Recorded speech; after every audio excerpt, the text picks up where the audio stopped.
ہے اور میرے آقا صلی اللہ تعالیٰ علیہ وسلم آپ حوصلہ افزائی ایسے فرمائیں شہزادوں کی، پھر آپ صحابہ کرام کو حضور فرمائیں کہ نہ آج سواری نہ دیکھو، آج سواری نہ دیکھو، آج سوار دیکھو کہ سوار کتنا اعلیٰ ہے۔ اور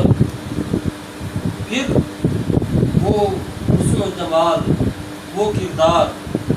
تاجدار مدینہ صلی اللہ تعالیٰ علیہ وسلم نے فرمایا کہ میں حسین کو اپنی سخاوت اور اپنی جرأت عطا کر رہا ہوں، حضرت حسن کو میں اپنی سرداری عطا کر رہا ہوں۔ اور آپ کی سخاوت کا یہ عالم تھا کہ ایک شخص جو ہے وہ آیا آپ کے در پر سوالی، اس وقت حکومت وقت کی طرف سے آپ کو جو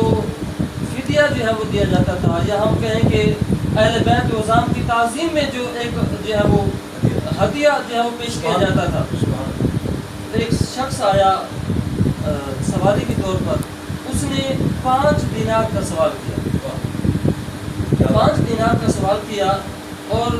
حضرت حسین رضی اللہ تعالیٰ عنہ نے آپ نے 500 دینار اس وقت جو ہے وہ جو رقم ملتی تھی وہ اس سوالی کو دے دی۔